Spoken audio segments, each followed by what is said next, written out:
po ba na mapag-aralan ng anak nyo? Grade 3 siya ngayon, no? Opo. Ang tungkol sa kasaysayan. Opo. Maganda din po na may alam po sila sa kasaysayan po natin kasi po hindi naman po dahil sa mga iba po sa mga bayani natin. Kundi po dahil sa kanila, hindi naman po tayo makakaranas po ng kalayaan ngayon. Eh dapat po na may alam din po sila kung saan po tayo nanggaling. Ano po yung mga pinagdaanan po natin dati.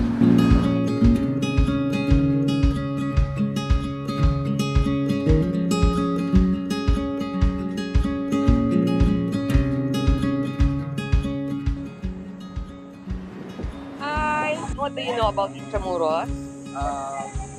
What was this before? Ano po, parang fortress siya dati ng mga sundalo po. Alam mo ba kung ano ito bago naging ito, dito, fortress? Naituro yan? Hindi ko po maalala. Ngunit ang hindi alam ng karamihan, ang Intramuros ay ang dating kaharian ng Maynila na dati namang bahagi ng malawak na kaharian ng Tondo na Mayan na pinamunuan ng isang babae, si Dayang Kalangitan, noong 1450. Kulungan po ng Spanish. Side na ito. Sige nga po, baybayin natin.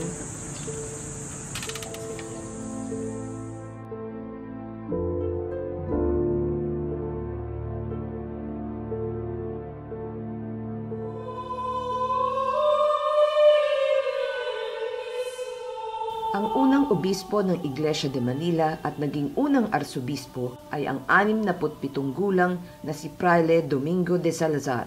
Pinadala siya ni King Philip II noong 1579. Ngunit ilang taon pa lamang si Obispo de Salazar sa Pilipinas ay sinulatan na niya ang hari at ikinuwento ang mga kalabisan at kalupitan ng mga kapwa kolonyalista.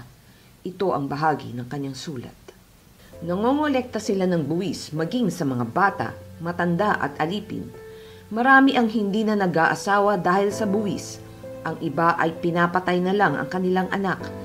Hindi pa dito nagtatapos ang pamamaraan ng koleksyon. Kapag hindi na ibigay ng katutubong pinuno ang dami ng ginto na gusto nila, o hindi maibigay ang dami ng alipin na nais nila, ang pinuno ay pinapako sa krus o nilalagay ang ulo at mga kamay sa pikota. Ang kasalukuyang 12 palapag na gusali na ito ay isa sa mga edifice complex ng Pangulong Ferdinand at Imelda Marcos. Ang pagpapatay ng gabing iyon, nilusob na mga nagmarcha ang palasyo, maliban sa mga praile na nanatili sa labas. Sa dami, nagapi nila ang mga gwardiya sibil at pinatay. Ginilitan ng leeg ang isang alipin. Nang sumigaw si Diego Salazar ng "Muerto del Tirano", pinaulanan si Bustamante ng mga sibat. Bumagsak at gumulong siya sa hagdan at habang dugo ang nakahandusay sa sahig, ay 2 beses pang sinaksak ni Salazar. Naghiyawan sa galak ang mga nagsipasok ng mga praile, ngunit humihinga at buhay pa si Bustamante.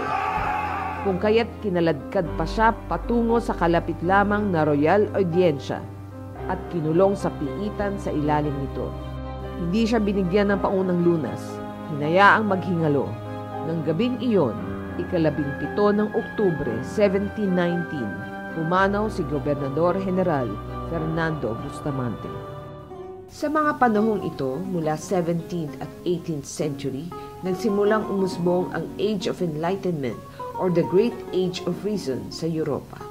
Mula sa mga matitinding diskurso sa usaping siyensya, politika at filosofiya, umusbong ang mga ideya o konsepto tulad ng kahalagahan ng kaligayahan ng tao, pagpapalalim ng karunungan, pagkakapatiran, kalayaan, at gobyernong nakabatay sa saligang batas. Intellectual and philosophical movement na ito ay kumalat sa buong mundo, kaya't hindi katakataka na nakarating din ito sa Las Islas, Filipinas. Sa mga libreriya at silid-aralan ng mga universidad sa Intramuros, kung saan nag-aral ang ilang propagandista at revolusyonaryo tulad ni Marcelo H. del Pilar, Antonio Luna, Juan Luna, mga paring Jacinto Zamora at Jose Burgos, Apolinario Mabini, Jose Rizal, at Emilio Jacinto na sumulat ng Kartilya ng Katipunan.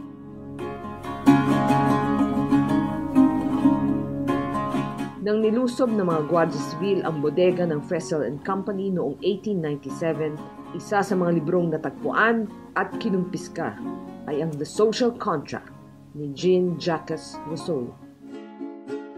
Napigilan man ng mga kanyon ng matatayog at malalapad na pader ang kahit anong tangkang paglusob sa Intramuros.